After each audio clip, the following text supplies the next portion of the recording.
오늘의 말씀은 시편 66편 10절에서 20절까지의 말씀입니다. 우리 한 절씩 하나님의 말씀을 함께 봉독하겠습니다.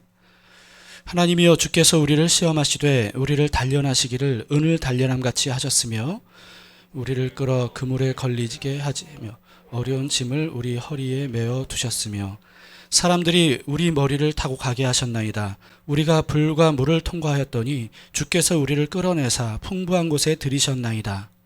내가 번제물을 가지고 주의 입에 들어 나의 서원을 주께 갚으리니 이는 내 입술이 낸 것이요 내 환난 때 내 입이 말한 것이니이다. 내가 수량의 향기와 함께 살진 것으로 주께 번제를 드리며 수소와 염소를 드리리이다. 하나님을 두려워하는 너희들아, 다 와서 들으라. 하나님이 나의 영혼을 위하여 행하신 일을 내가 선포하리로다. 내가 나의 입으로 그에게 부르짖으며 나의 혀로 높이 찬양하였도다. 내가 나의 마음에 죄악을 품었더라면 주께서 듣지 아니하시리라. 그러나 하나님이 실로 들으셨으며 내 기도 소리에 귀를 기울이셨도다. 함께 하나님을 찬송하리로다. 그가 내 기도를 물리치지 아니하시고 그의 인자하심을 내게서 거두지도 아니하셨도다. 아멘. 네, 앉으시겠습니다.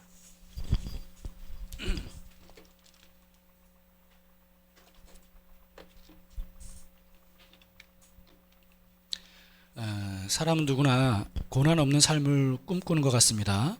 그런데 고난 없는 삶은 없지요.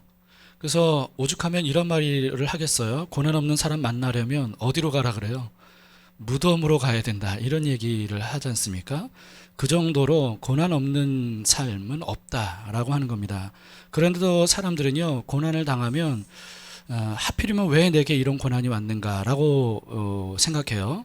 다른 사람들은 고난 없는 것처럼 생각하죠. 그러면서 다른 사람들은 행복하게 다 잘 사는 것 같은데 왜 나에게 이런 고난이 찾아왔는가 하면서 억울해하고 또 불행한 마음을 품습니다. 건강해 보이고 또 돈 많이 번 부자같이 보이고, 그리고 또 여러 가지 사회에서 성공한 사람들을 보면 저 사람들처럼 되면 나도 행복할 텐데, 이런 생각을 하죠.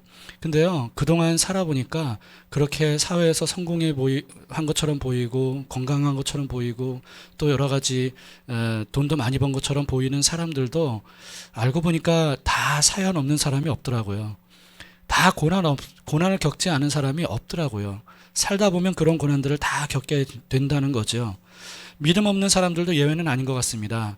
믿음이 좋은 사람은 고난이 없을 거라고 막연하게 생각하지만 오히려 조금만 알아봐도 믿음 좋은 사람들이 사실은 더 많은 고난을 통과한 사람들이라는 것을 또 우리는 발견하게 되죠. 성경만 보더라도요, 대표적인 믿음의 사람들을 보면 고난 당하지 않았던 사람들이 없습니다. 현 시대도 마찬가지죠. 정말 굳건한 믿음을 가지고 있는 사람들은 오히려 고난을 통과한 사람들이었다라고 하는 거예요. 그래도 또 우리는 이런 생각을 할 때가 있습니다. 어떤 큰 고난을 당하면 나만큼 힘든 고난을 당하는 사람은 없을 거야, 이런 생각을 할 때가 있어요. 그런데 어쩌면 그 말이 맞을지도 모르겠습니다. 왜냐하면 세상에서 제일 힘든 고난이 어떤 고난이에요? 내가 당하는 고난이에요.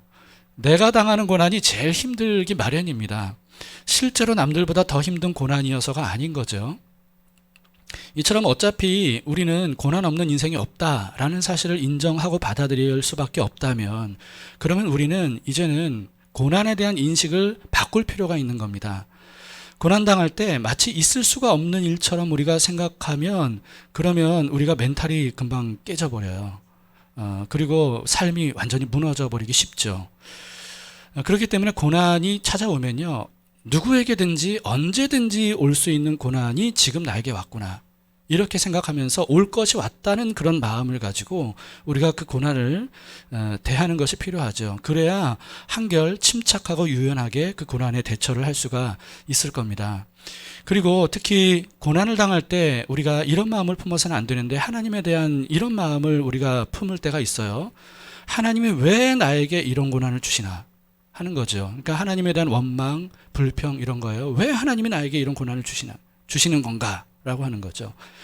근데 여러분, 하나님이 안 당할 수도 있는 고난을 우리에게 일부러 주시는 게 아니고요. 사실 이 모든 우리가 당하는 고난은요, 하나님이 주시는 게 아니라 사람들이 저지른 죄 때문에 일어나는 일들입니다. 각자의 죄 때문에 그 죄의 대가로 당한다 이런 뜻이 아니에요. 물론 그런 경우도 있죠. 성경을 통해서도 볼 수 있듯이 그 사람의 그 죄 때문에 그런 일이 그 사람에게 일어날 수도 있어요. 그런 경우에는 분명히 자기를 점검해 봐야 되겠죠. 그런데 대부분은 그런 것이 아니고요. 이제까지 인류 역사를 통해서 사람들이 죄와 악을 저질렀던 것이 세상에 가득하다 보니까 그 죄와 악 때문에 결국은 우리가 여러 다양한 고난들을 당할 수밖에 없는 세상이 되었다라고 하는 겁니다. 우리는 이 사실에 대해서 분명히 알고 있어야 돼요. 그래야 이 고난을 당할 때 하나님을 의지하고 하나님께 도움을 구해야 되는데 왜 하나님이 나에게 이런 고난을 주시는 거야? 라고 하면서 하나님을 오히려 멀리하게 되면요. 그러면 정말 필요한 하나님의 도우심을 받지 못하고 오히려 하나님과 멀어지는 수밖에 없다는 거죠. 여러분, 그거는 사탄의 교활한 속임수입니다. 우리를 지배하기 위해서 하나님과 우리를 멀어지게 하려고. 왜냐하면 하나님과 멀어져야 우리를 잡아삼킬 수가 있지 않습니까? 그러니까 사탄의 교활한 속임수예요. 그런데 아직도 이렇게 생각하는 그리스도인들이 너무나도 많이 있습니다. 고난당하면 하나님이 나에게 이런 고난을 주신 거라고. 여러분, 그러나 고난은 근본적으로 사람의 죄와 악, 세상에 가득한 죄와 악 때문이다 라고 하는 것을 먼저 기억해야 됩니다. 물론 성경에는 하나님께서 고난을 주시는 것처럼 보이는 말씀들이 있어요. 그런데 여러분, 성경 전체를 보면요, 하나님은 당하지 않아도 되는 고난을 우리에게 일부러 주시는 분이 아니고요, 오히려 고난을 막아주시는 분이라는 것을 알 수 있고요, 그리고 고난을 이길 수 있도록 해주시는 분이고, 그리고 결국은 모든 고난을 다 완전히 종식시켜 주시고 영원히 구원해 주시는 분이 바로 하나님이시다 라고 하는 거죠. 여러분, 그래서 하나님은 고난에서 건져주시는 분이지 우리가 당하지도 않아도 되는 고난을 우리에게 일부러 던져주시는 분이 아니다 라고 하는 것을 우리가 분명히 알아야 됩니다. 다만 하나님은 어떤 고난은 우리에게 허락하시면서 하나님께서 그 죄와 악으로 인한 고난일지라도 그것을 역이용하시죠. 하나님은 전지전능하신 분이기 때문에 그럴 지혜와 능력이 있으신 분입니다. 그렇기 때문에 그렇게 하시는 분이세요. 성경의 예를 통해서 보더라도 우리는 그런 예를 얼마든지 많이 볼 수 있어요. 여러분, 요셉만 보더라도 요셉은 형제들의 죄와 악 때문에 그 이집트의 노예로 팔리게 된 겁니다. 이건 분명히 사람들의 악 때문에 요셉이 그런 고난을 당했던 거예요. 그런데 하나님은 그 고난을 역이용하셔서 오히려 그렇게 요셉에 대해서 죄와 악을 저질렀던 형제들까지도 하나님이 구원하시고 그들을 이스라엘을 세우는 토대로 삼으시죠. 여러분, 이것은 하나님의 전지전능한 능력임과 동시에 하나님의 놀라운 사랑입니다. 은혜입니다. 그 외에도 성경에 얼마나 그런 일들이 많아요. 에스더서에서도 그런 일들이 있죠. 하만이라고 하는 아주 그 악한 사람을 통해서 하나님은 오히려 선한 일들을 결과를 이루시지 않습니까? 그리고 이런 성경에 나오는 주요 인물들뿐만 아니고요, 성경에 아주 엑스트라 같은 존재들, 예를 들면 사르밧 과부 같은 또는 나아만 장군 같은 한 컷에 나오는 그런 엑스트라 같은 존재를만 보더라도 하나님은 그들이 당하는 어떤 고난, 악 이런 것들을 통해서 선을 이루시는 것을 우리는 보게 됩니다. 여러분, 이처럼 하나님은요, 고난을 오히려 구원과 선을 이루는 수단으로 사용하실 수 있다는 것을 우리는 성경을 통해 볼 수 있는 거죠. 가장 강력하고 대표적인 예가 예수 그리스도의 고난 아니겠습니까? 십자가의 죽음이죠. 가룟 유다와 그리고 유대인들과 그리고 또 로마인들의 죄와 악 때문에 예수님께서 고난을 당하시고 십자가에 달려 죽으셨지 않습니까? 그런데 그런 사람들의 죄와 악으로 인해 벌어진 그 일을 하나님께서 역이용하셔서 모든 인류에게 구원의 길을 열어놓으시는 놀라운 일을 하나님께서 이루셨죠. 여러분, 그래서 그 덕분에 하나님께서 영원한 고난 없는 영생을 믿는 사람들에게 다 주실 수가 있었던 겁니다. 이와 같이 하나님은 영원히 고난 없는 삶을 우리에게 주시려고 우리에게 어떤 고난들을 허락하시면서 그 고난을 역이용하시는 분이다 라고 하는 겁니다. 그렇기 때문에 여러분, 하나님 안에 있으면요, 어떤 고난을 당해도 하나님께서 그 고난을 나에게 유익하도록 역이용하실 것이다. 하나님 안에만 있으면 그런 믿음을 우리가 가질 수 있고, 그래서 그런 믿음으로 우리가 고난에 대해 반응할 수 있기를 바랍니다. 오늘 본문에서 우리는요, 시인이 바로 그와 같은 믿음을 가진 사람이라는 것을 알 수가 있어요. 10절을 보세요. 하나님이여 주께서 우리를 시험하시되 우리를 단련하시기를 은을 단련함 같이 하셨으며, 이렇게 말하죠. 여러분, 이 66편의 시를 지은 사람이 누군지 또는 어떤 고난을 당했는지 이거는 우리가 알 수 없더라고요. 그런데 시인은요, 하나님께서 고난을 통해서 자신을 은처럼 단련시키시려고 시험하신다, 이렇게 말하죠. 그러니까 하나님께서 자신을 유익하게 하려고 고난을 허락하셨다, 이렇게 말하고 있는 거예요. 시인은 자기가 당한 고난이 얼마나 힘들고 어려운 고난이었는지를 이렇게 표현합니다. 11, 12절을 보세요. 우리를 끌어 그물에 걸리게 하시며 어려운 짐을 우리 허리에 메어 두셨으며 사람들이 우리 머리를 타고 가게 하셨나이다. 우리가 불과 물을 통과하였더니 주께서 우리를 끌어내사 풍부한 곳에 들이셨나이다. 자, 먼저 그물에 걸리게 하셨다 그러죠. 여러분, 그물에 걸렸다는 거, 그물에 걸리면 이게 풀기가 너무 어렵잖아요. 그런 것처럼 우리 인생에도 살다 보면요, 정말 어떻게 풀어야 될지 사방으로 완전히 우겨쌈을 당하는 것 같은 그런 막막한 일을 만날 때가 있죠. 그걸 지금 표현한 겁니다. 그 다음에는 어려운 짐을 허리에 메어 두셨다, 이렇게 표현했는데, 다른 번역들을 보면 우리 등에 무거운 짐을 지우셨다, 이런 표현이 돼 있어요. 그러니까 정말 도저히 감당할 수 없을 것 같은 현실에 짓눌리는 때에 대한 얘기죠. 여러분, 우리도 그런 일을 당할 때가 얼마나 많습니까? 도저히 더 이상은 못 버틸 것 같은 그런 일들을 당할 때가 있죠. 그리고 또 사람들이 우리 머리를 타고 가게 하셨나이다, 이런 표현은요, 사람들에게 모욕과 수치를 당하는 것을 이렇게 표현한 겁니다. 우리도 살다 보면 정말 굴욕적인 일을 당할 때가 있지 않습니까? 견딜 수 없는 부끄러움, 수치, 이걸 당할 때가 있죠.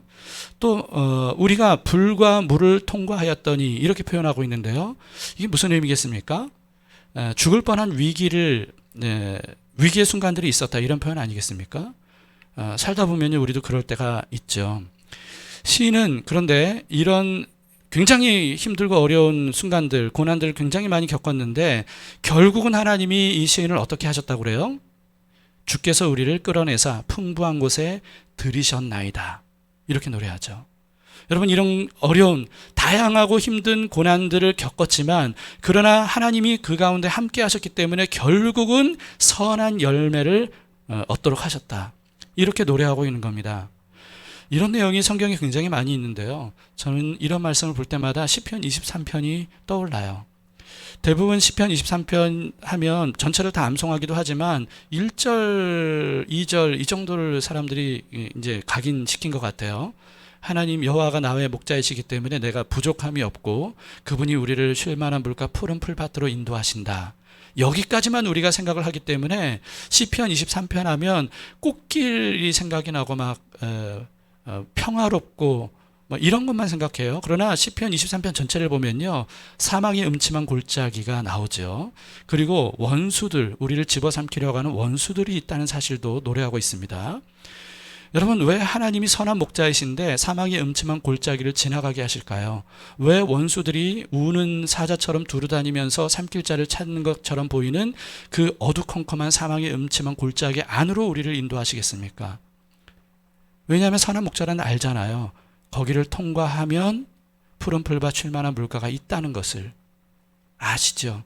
그렇기 때문에 거기를 안심해, 나만 따라와, 그러면 안전하게 거기 갈 수 있어 라고 하면서 선한 목자가 두려워하는 양들을 안심시키면서 거기로 인도하시는 거죠. 거길 통과했을 때 비로소 주님이 나의 목자이시기 때문에 부족함이 없습니다. 푸른 풀밭 쉴 만한 물가에서 쉽니다. 만족합니다. 이런 노래를 부를 수가 있는 거 아니겠습니까? 마찬가지로 하나님께서 그토록 고생했던 이집트에서 노예 생활을 했던 이스라엘 백성들을 이제 건져 주셨을 때, 구원해 내셨을 때 곧바로 약속의 땅으로 이끌어 들이신 게 아니고요, 광야를 통과하게 하셨습니다. 왜냐하면 광야를 통과해야만 적과 꿀이 흐르는 땅으로 들어갈 수 있기 때문이에요. 오늘 본문도 보면요, 시인이 하나님께서 인도하신 풍부한 곳으로 들어갈 때까지 이와 같은 힘들고 어려운 과정들이 있었다고 노래를 하고 있습니다. 근데 결국은 그렇게 하셨다는 거죠. 근데 여러분, 이렇게 풍부한 곳으로 하나님이 인도하시는 곳으로 들어갔을 때 이 자신의 상태는 고난 전에보다 은처럼 단련된 상태가 됐다는 겁니다. 고난을 통해서 이렇게 은처럼 단련이 되었다는 거죠. 여러분, 그래서 오늘 시를 보면요, 이런 고난을 당했다고, 굉장히 다양하고 힘든 고난들을 당했다고 하면서도 이 시를 보면 하나님에 대한 원망, 하나님에 대한 불평 또는 마음의 상처, 이런 것들이 느껴지지 않아요. 오히려 오늘 시를 보면 하나님께 감사와 찬양을 드릴 거라고 노래하고 있고요. 또 그런 하나님을 자랑할 것이라고 노래합니다. 16, 17절을 보시면 하나님을 두려워하는 너희들아 다 와서 들으라. 하나님이 나의 영혼을 위하여 행하신 일을 내가 선포하리로다. 내가 나의 입으로 그에게 부르짖으며 나의 혀로 높이 찬송하였도다. 이렇게 말하죠. 여러분, 이런 마음이 있는 사람의 마음 속에 이 고난 때문에 불평, 원망, 또 상처, 이런 것들이 있을 수 있겠습니까? 없다는 거예요. 이 고난을 통해 하나님께서 자신에게 오히려 이런 유익한 일들을 행하셨다는 것을 깨달으면, 이런 해석이 되면, 고난에 대한 해석이 이런 식으로 되면 그 고난 때문에 원망하고 또 막 상처를 입고 막 끙끙 앓고 이러지 않는다는 거죠. 물론 상처가 있을지 모르지만 상처가 아물어서 상흔, 뭐 그런 얘기를 하더라고요. 상처 있는 사람이 아니라 상흔이 있는 사람이 돼야 된다. 뭐 이런 얘기를 또 하는데요. 상흔은 있을지언정 결국은 하나님께서 행하신 일들에 대해서 오히려 자랑하고 기뻐하고 하나님을 찬양하는 이런 사람이 될 수 있다는 거죠. 여러분, 우리도 어떤 고난을 당한다 할지라도 그 고난을 통해서 결국은 우리를 유익하게 하실 것을 믿고 이와 같은 감사와 찬양을 고난 때부터 드릴 수 있는 우리가 되기를 바랍니다. 하나님께서 고난을 어떻게 유익하게 역이용하셨는지를 좀 더 다양하게 봤으면 좋겠는데요. 시인은 하나님께서 고난을 통해서 자신을 은을 단련함 같이 하셨다고 하죠. 여기 단련이라고 이렇게 번역을 했는데 은을 정련했다 라고 하는 걸 거예요. 은을 깨끗하게 만들었다는 거죠. 여러분, 원석, 은이 섞인 원석은 1200도 정도 뜨거운 풀무에서나 녹는다고 합니다. 그래서 그걸 녹이면요, 거기서 이제 기존의 모습이 완전히 사라지죠. 원석이었던 모습은 완전히 사라져 버립니다. 이전 모습은 완전히 없어지는 거예요. 그리고 그 안에 섞여 있었던 불순물들을 이 뜨거운 그 용광로에서 녹일 때 비로소 제거할 수 있게 되는 거죠.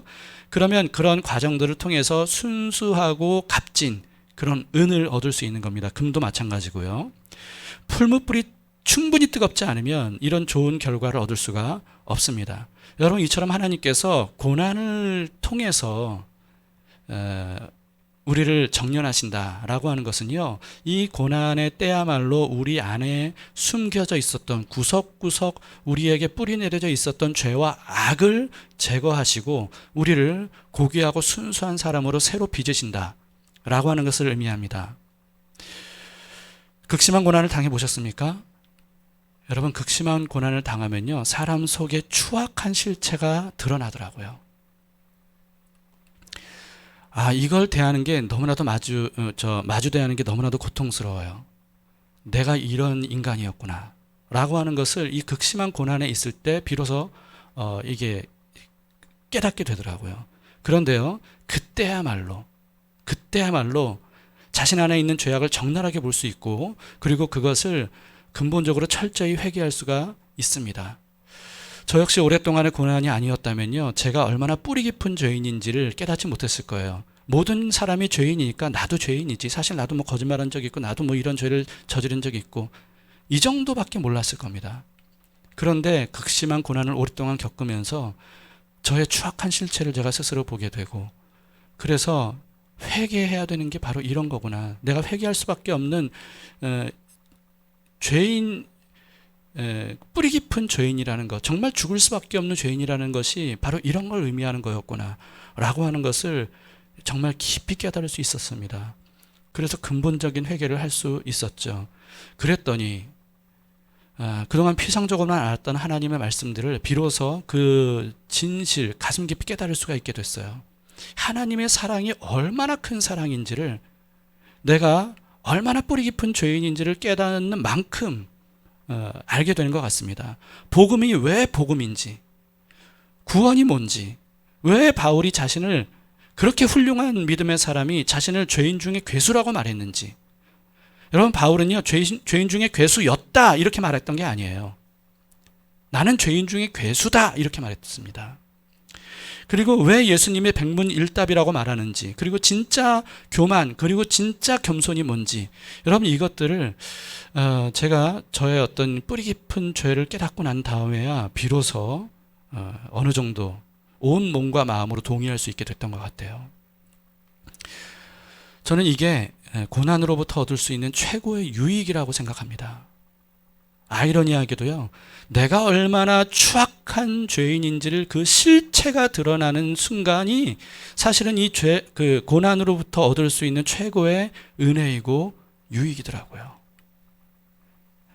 극심한 고난을 당하면서도 자신의 실체를 깨닫지 못하면 여러분 사실은 그것보다 안타까운 일이 없습니다. 고난을 당하면서도 유익을 얻지 못하는 거예요, 그러면. 여러분, 고난 때문에 자신의 추악한 것들이 수면 위에 드러나거든 그걸 회피하려고 하지 마세요. 대면하셔야 됩니다. 내 실체가 어떤지를 분명히 똑똑히 보셔야 돼요. 그리고 그것을 하나님 앞으로 가져가셔야 됩니다. 여러분, 그런 실체를 똑똑히 보게 될 때 자기를 왜 부인해야 되는지를 알게 되고요. 왜 자아를 십자가에 못 박아 죽이는 것밖에 답이 없는지를 우리가 깨닫게 됩니다. 그러면 비로소 진정한 회개를 할 수 있고 이전과는 다른 사람이 될 수 있는 거예요. 이보다 더 큰 은혜가 없습니다. 여러분, 그래서 바울은 이런 말을 했죠. 죄가 더한 곳에 은혜가 더욱 넘쳤다. 이 진리를 여러분 모두가 깨달을 수 있길 바랍니다. 하나님은 고난을 통해서 은을 정련함 같이 하실 뿐만 아니고요, 철을 연단하는 것처럼도 하십니다. 여러분, 칼을 만들려면 철을 뜨거운 용광로에 완전히 녹이는 작업과 그리고 그것을 이제 망치로 사정없이 수도 없이 내리치죠. 그러면서 뜨거운 불에 넣었다가 내리쳤다가 불에 넣었다가, 그래서 어느 정도 형틀이 잡히면 어떻게 하죠? 그걸 또 뜨거운 물에 넣었다가 찬물에 넣었다가 담금질이라 그러죠. 그걸 수도 없이 합니다. 뜨거웠다 차가웠다 수도 없이 해요. 그리고는 또 그게 끝입니까? 아닙니다. 아주 그 거친 숫돌로 연마 작업을 계속해요. 연마 작업.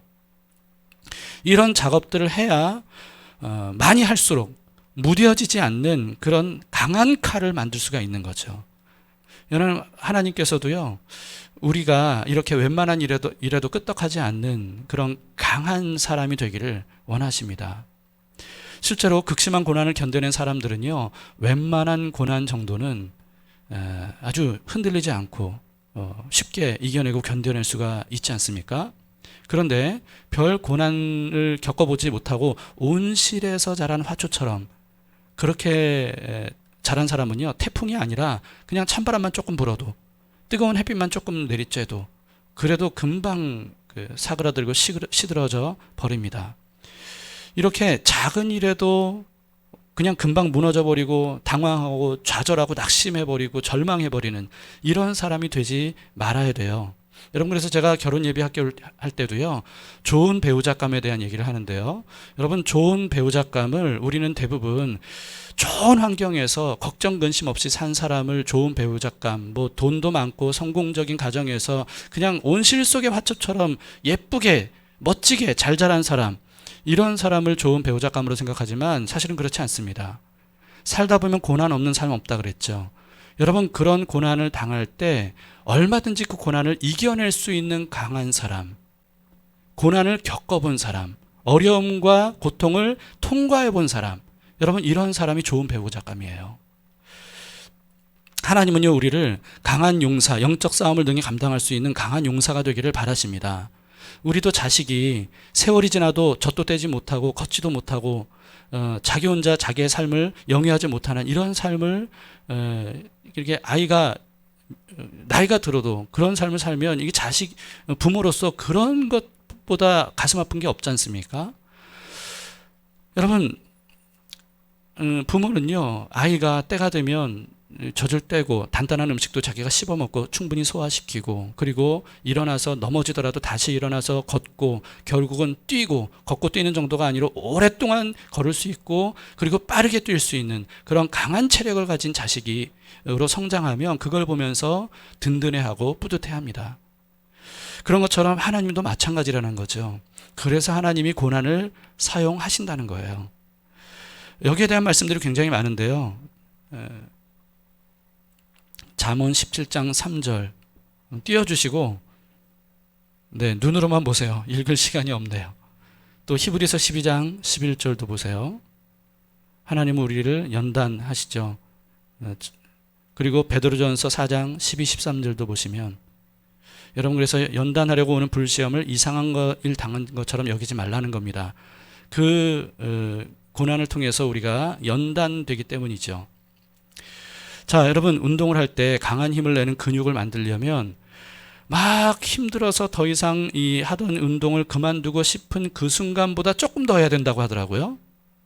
그래야 근육이 생긴대요. 강한 근육이 생긴다고 합니다. 그래서 헬스 트레이너가 운동을 시켜줄 때 더 이상 못 할 것처럼 땀을 뻘뻘 흘리고 그러는데도 불구하고 뭐라고 해요?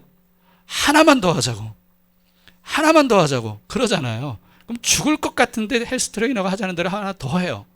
그래야 이게 이 근육이 생기기 때문에 그렇다는 겁니다. 여러분, 하나님께서 고난을 허락하신 이유는요, 우리를 무너뜨리기 위함이 아니라 이처럼 우리를 오히려 강하게 하시려는 것을 우리가 믿으시기를 바라요. 하나님은 마치 명검을 만드시는 탁월한 대장장이 같으신 분입니다. 어떻게 하면 명검을 만들 수 있는지를 아시는 분이세요. 절대 무뎌지지 않고 절대 부러지지 않는 이런 명검을 만드시기 위해서 우리에게 고난을 허락하신다라고 하는 믿음을 가지고 주님께 우리의 삶을 맡길 수 있기를 바랍니다. 또 여러분, 고난은 이와 같이 정련과 단련뿐만이 아니고요, 훈련을 위한 것이기도 합니다. 여러분, 정련은 순수하게 하는 거죠. 단련은 강하게 하는 거죠. 훈련은 능숙하게 하는 것이라고 저는 말씀드리고 싶어요. 무엇인가를 능숙하게 하려면요, 훌륭한 지도자에게 훈련을 받는 게 필요합니다. 그래서 사람들이 다양한 훈련을 받으려고 수강료를 지불하면서까지 가서 배우잖아요. 그러면서 지도자가 시키는 대로 힘든 훈련을 그냥 감당하죠. 여러분, 김연아 같은 피겨 천재도요, 자기 혼자 훈련을 할 수 없기 때문에 자비를 들여서까지 큰돈 들여서 코치를 모셔서, 그래서 코치가 시키는 대로 스스로 그 훈련을, 힘든 훈련을 받지 않습니까? 여러분, 그랬을 때 비로소 피겨 여왕이라고 하는 칭호를 얻을 수가 있었던 거예요. 하나님은 우리를 훈련시키시는 가장 유능한 코치라고 여러분 생각하시기 바랍니다. 이럴 때는 어떻게 해야 되는지, 저럴 때는 어떻게 해야 되는지 하나님께서 우리에게 그때그때마다 고난을 당할 때 알려주실 거예요. 그것을 배우면서 이렇게도 해보고, 말씀하신 대로 인도하시는 대로 저렇게도 해보면서 우리가 고난의 상황, 또 우리의 삶을 능숙하게 살아갈 수 있도록 하나님이 우리를 훈련시켜 주신다라고 하는 거죠. 사실 제가 스포츠의 예를 들었지만요, 스포츠보다는 사실 전쟁을 위한 군사 훈련에 더 가깝습니다. 군인은 싸움에 능한 사람이 돼야 되잖아요. 기본적으로 무기에 능숙한 사람이 돼야 되고요. 또 자신에게 주어진 일, 예를 들면 포병 같은 경우는 포를 능숙하게 쓸 수 있는 사람이 돼야 되고, 공병 같은 경우에는 건설과 또 폭파 작업 이런 것에 능숙한 사람이 돼야 되고요. 통신병은 또 통신에 능한 사람이 돼야 되고, 각각 자기에게 어떤 상황에서라도 그 역할을 감당할 수 있도록 훈련받는 것, 이것이 군사훈련의 목적 아니겠습니까? 그래야만 전쟁 시에 이길 수 있고 나라를 지킬 수 있을 거예요. 그래서 그렇게 힘든 군사훈련을 하는 거죠. 여러분, 군대가 편할수록 나라는 위태로워지는 겁니다, 사실.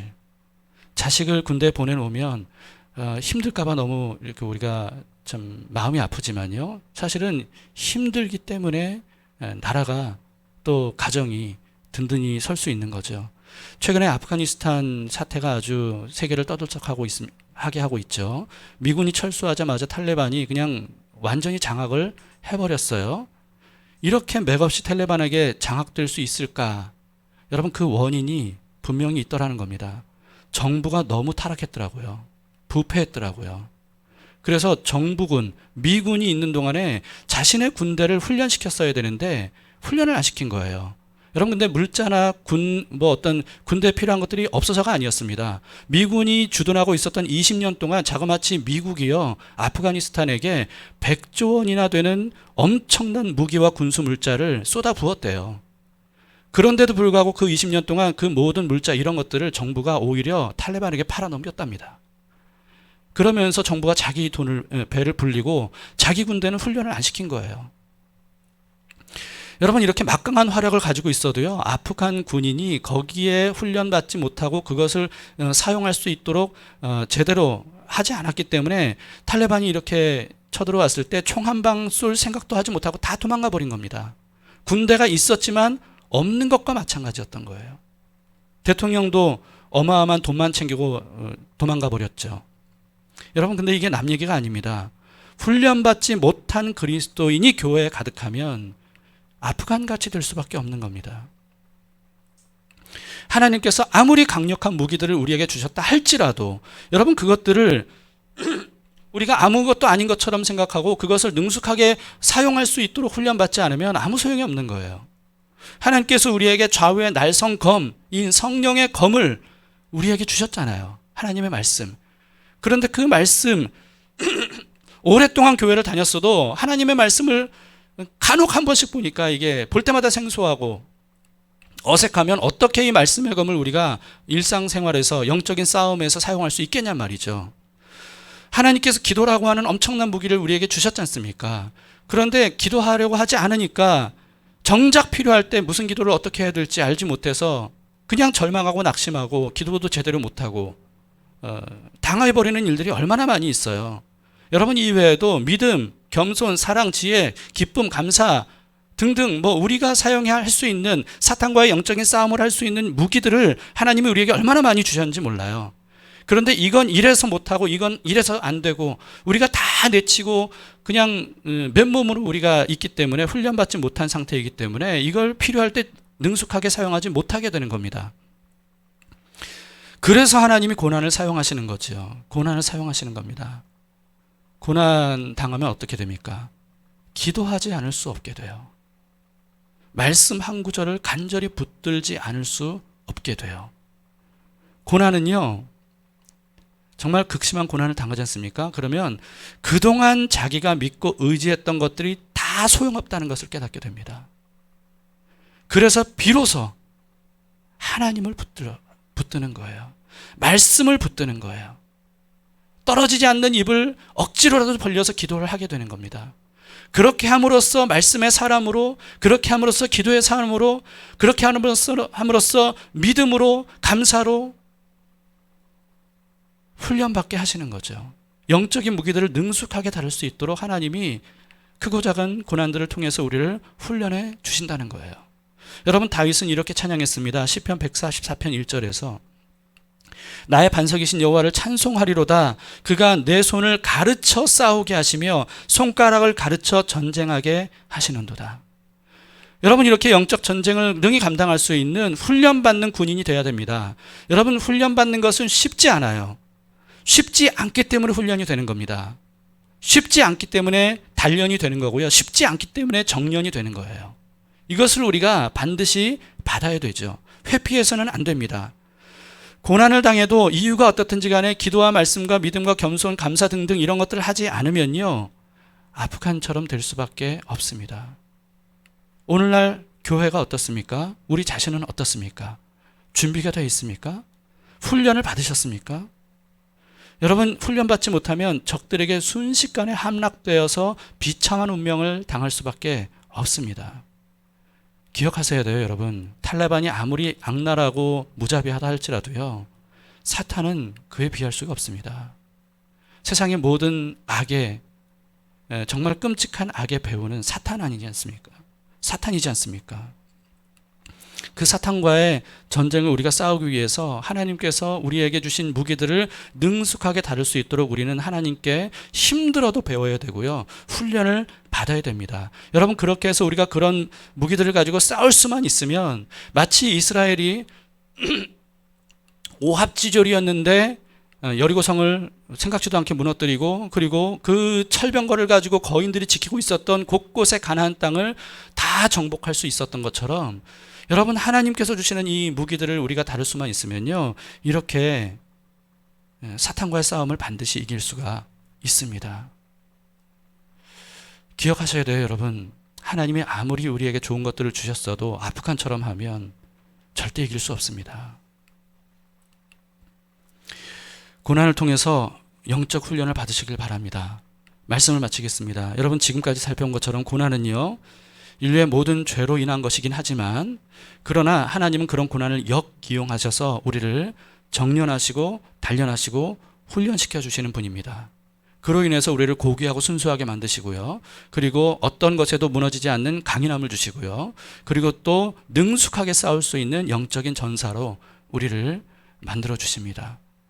그래서 여러분 고난을 피할 수 없다면 고난에 대한 우리의 인식을 성경적으로 바꿔야 될 필요가 있다라고 하는 것이죠. 하나님 안에 있으면 기억하세요. 고난도 유익합니다. 하나님 안에 있지 않으면 고난은 무익할 수밖에 없지만요. 하나님 안에 있으면 어떤 고난도 우리에게 유익하다는 사실을 믿음으로 받으시고요. 그래서 이 고난의 시대를 살아가면서 감사한 마음으로 이와 같은 정련, 단련, 훈련을 받으면서 끝까지 견디고 이겨낼 수 있기를 주님의 이름으로 축복합니다.